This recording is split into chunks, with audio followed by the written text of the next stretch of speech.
Hello,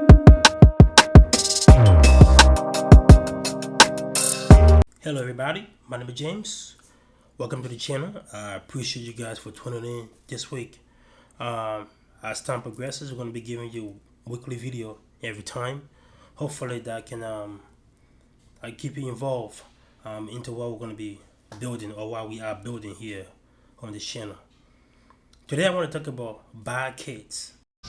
We'll get to all those stories in just a moment, but first, a troubling trend plaguing the South Sound. We're seeing a rise in the number of kids connected to crimes. In Tacoma, half of this year's homicides involved children. Good evening, and thanks for joining us for the news at 10. I'm David Rose. And I'm Brian Jackson. That trend has many asking what is happening. Fox 13 spoke with the Assistant Chief Criminal Deputy about young people committing such violent crimes. Our AJ Janival joins us now live with what he had to say. So, AJ, what new are we learning? When we hear violent crimes involving children suspects, we all want an easy answer. But Assistant Chief Criminal Deputy Diane Clarkson tells us the cause of this terrible and heartbreaking trend is a multi-sided problem.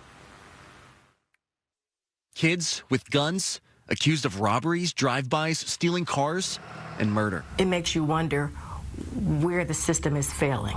Is it the home? Is it the schools?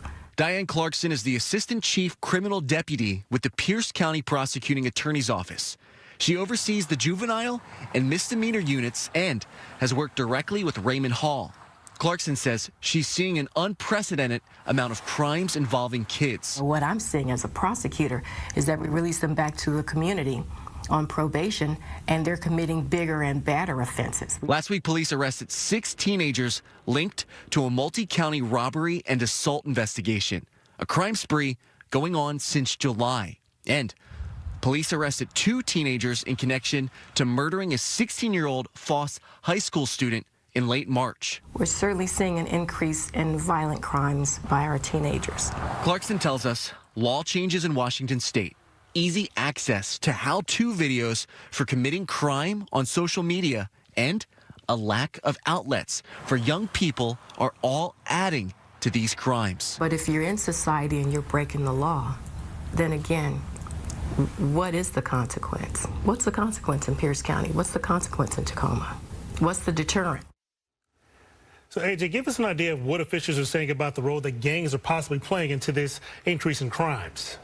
Brian, Clarkson definitely believes that gang activities could play into these crimes that we're seeing throughout Pierce County. She specifically mentions these crimes could be gang initiations, but she says it's hard to make any sort of a case because these kids refuse to provide any information when asked.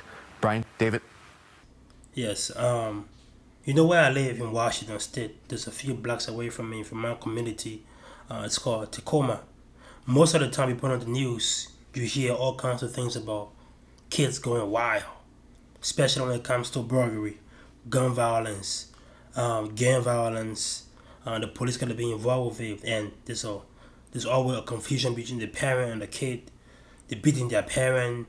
The parent cannot kick them out of the house because it's called neglect. It's just the kids are climbed so high on their parent head that the parent cannot do nothing about it no more. Now they just abandon the kid to the community, to the church, to the law, to discipline that kid. And I just want to let you know that it's not the community fault. It's not the church. It's not the country. It's not your state. It's not your neighborhood or your family member. It's your responsibility to discipline your kid. You cannot be friends with your kid. You have to make sure they understand that you are the parent, you are the authority, and they are the kid. And they are the child. They have to present themselves and act like a child. When I was renting, me and my brother, an apartment complex, I used to come from work around 1 or 2 in the morning. We were on a list when it comes to finding a parking, because it's a long line of parking that it's kind of hard to get parking in the apartment complex. So you have to get on a list. And if there's a parking available, the apartment complex is gonna call you and give you the apartment and the parking space. So me and my brother used to park our cars like 1 block away in another apartment complex. the people in the apartment complex are very, very like laissez-faire when it comes to parking. Have lots of parking space, free parking space. So we used to park there. You know, when I used to get up in the morning to go get something from my car or go to my car to go to work the next day, my window's gonna be break. Someone entered my car, destroyed my vehicle, and inside of it, tried to steal my wallet. Fortunately, I didn't keep my wallet in my car. But they break my window, they break my brother's window, they kind of put a knife through my tire, scrape my. It's just not just my car, but every car that parked there that wasn't people that wasn't living in that apartment complex. It just got wild. So it's just unfortunate that some people they can't handle their own kid. They babysit their kid so much that the kid now is at the level of like you cannot discipline them. And they want to give you the excuse. Oh, he raised or she raised in a divorce home. Daddy wasn't around. Mommy wasn't around. Mommy had to work. They will give you all kinds of excuses in the book. Forgetting that it was their decision that put the kid in this situation. If the kid is raised in a divorce home, maybe you should make a right decision when it comes to making communication well with the father or with the mother. I know sometimes you can try and life just happen. But you can just say, oh, it's because of that circumstances that the kid turned out to be like this. You gotta be hard on your kid. Not too hard, but like, you gotta be like, be firm. Like, you're not gonna do this in my house. Be firm on that kid. And you can be laid back on the kid. You gotta be very, very firm. Now in the state you have teacher shortage. Nobody wanna go to school. No teacher wanna go to school and try to argue with a bunch of students that are just gonna put them on video and then record them, get some clicks on them, clicks off of them, and then that click's gonna go to a news somewhere, and people are not gonna view the content, the context of that conversation between the student and the teacher. It's automatic the teacher is guilty, and they should be the adult in the room. Parents were now just pushing all the responsibility on the kids, pushing all the responsibility on the teacher, or the teacher how to discipline them, or the school how to discipline them. It's not the school, it's not the teacher. The poor lady or this gentleman came to work as a teacher. It's not his responsibility to teach a kid to be a kid, or to make sure she don't have a episode of behaviors.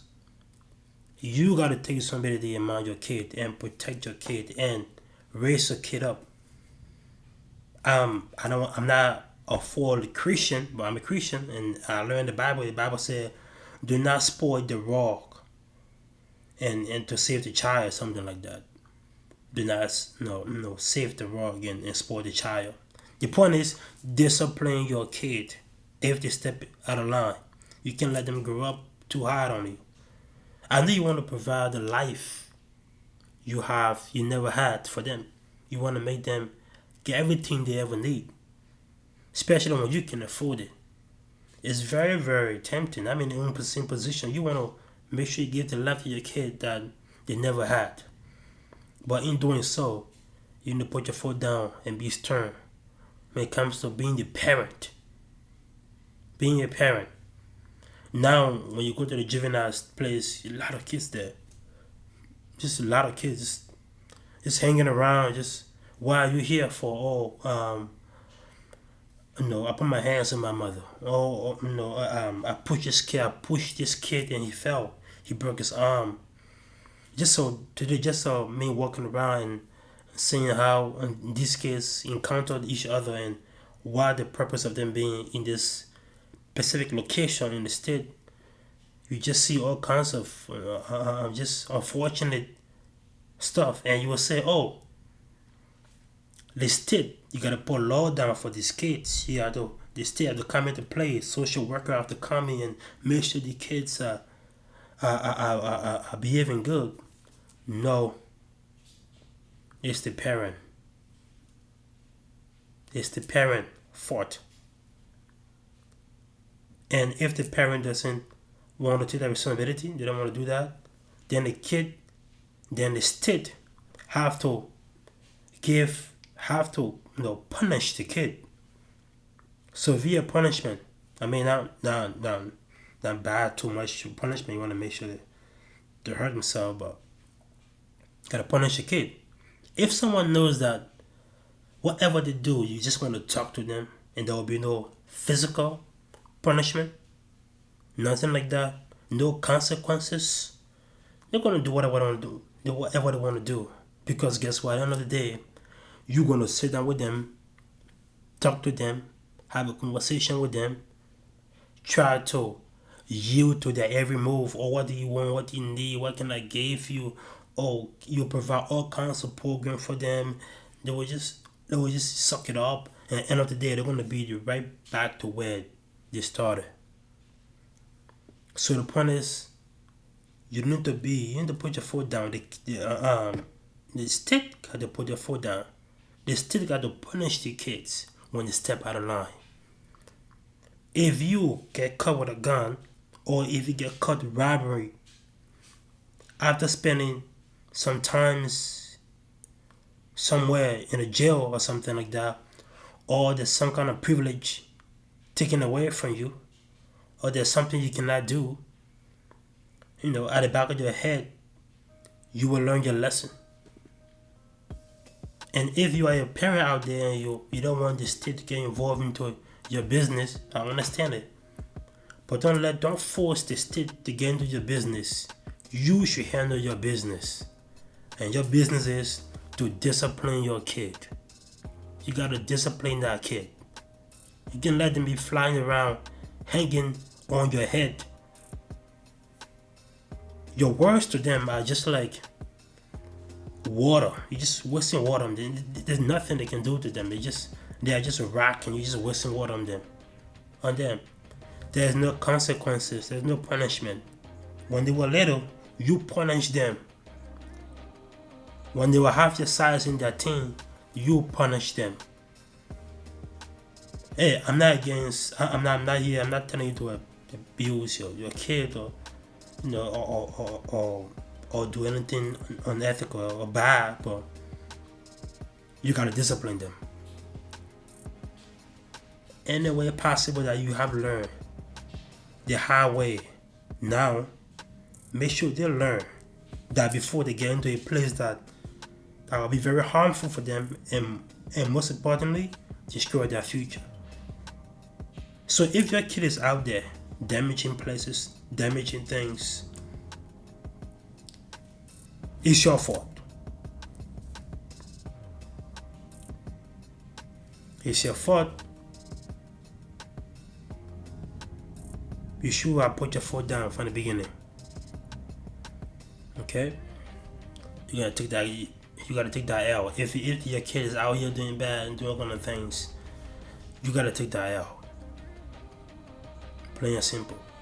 Anyway, subscribe to the channel. Let's keep this going. Let's keep this going. It's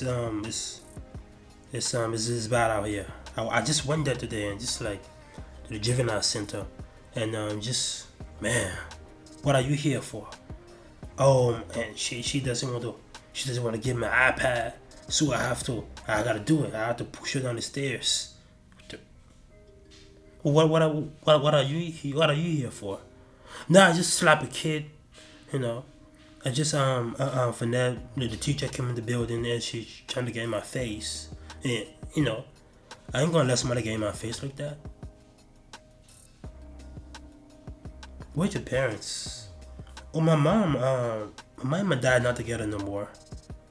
My dad side of the country, my mom's she living with my mom, with my grandmother. Why are you here then? Why are you not living with them? I think it's time to be on my own now. I'm like 14 now. I can be on my own. I want to get my own apartment now. So I'll hang with some friends and they give me some money. and I think I'll do some job for them. Just little cocaine. That's all. That's all. Just bad kids. Take accountability.